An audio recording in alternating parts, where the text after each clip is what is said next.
Hey beauties. So I told you that I would give you some information on my hormone journey, right?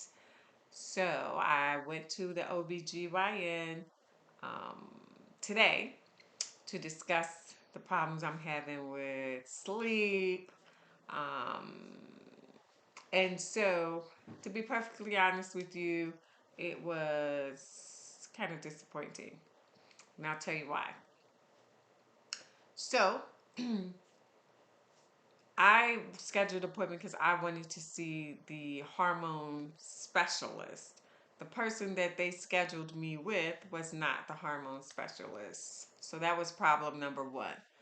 And so then I found out I couldn't get a well woman check, which is to check my lady parts and talk about my hormone issues in the same appointment for insurance reasons, apparently. They have to be two separate appointments because my insurance won't pay for them together, apparently. So, problem number two. So, I chose to take the hormone to talk about my hormones because I can't. I'm having problems with sleeping and dry skin, which I'm finding is connected to hormonal issues, right? So, again, I wasn't scheduled with a hormonal specialist. So the first thing is the person, the nurse practitioner that they scheduled with me with, wants to just put me back on hormone replacement therapy. So a little backstory about me, little transparency.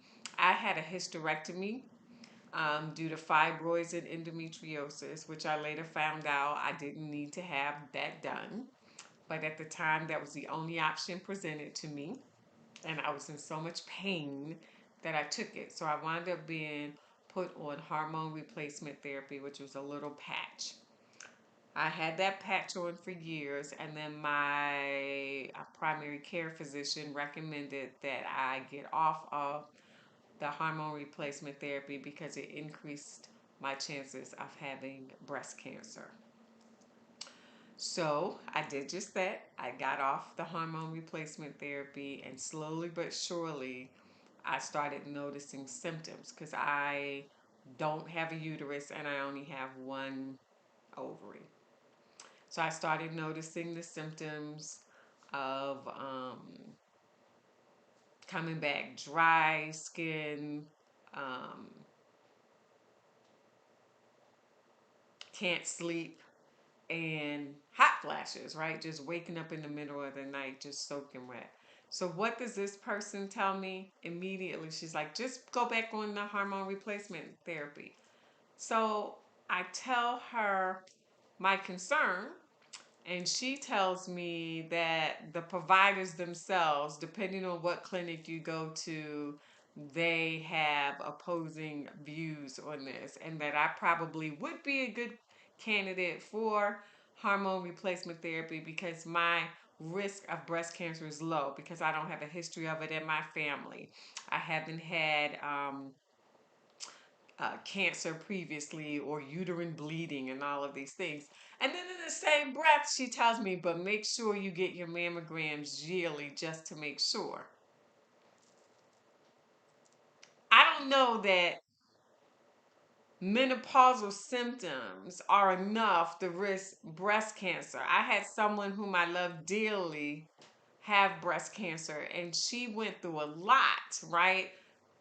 Um, And so I don't know if that's worth the risk. And I told her that. And I also expressed that I was a little bit annoyed that this is the information that she would give me. So because I was annoyed, she was like, no, we're gonna draw your blood today and we are going to schedule you, make sure you get scheduled with the hormone specialist. So that's in 2 weeks. So they drew my blood today, got scheduled for 2 weeks. They also gave me a prescription for progesterone, which is supposed to help you sleep and not have any issues because it's supposed to help shed your uterine lining. I don't have a uterus, so I, it's going to supposedly help me sleep.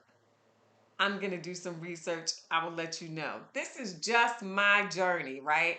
I'm not making any recommendations to anybody. I'm just trying to tell you my story because this is annoying, right? It is annoying. Um, and when you hear people tell you that it's true, that um, don't just take the first recommendation, I probably wouldn't be dealing with all of this had I been a little more educated when I had that hysterectomy. But when people give you only one option and you're in excruciating pain, you're going to usually take the option that they give you. And I learned a few years after I did that I probably shouldn't have done that. So I'll keep you posted. That's all for now. See you later.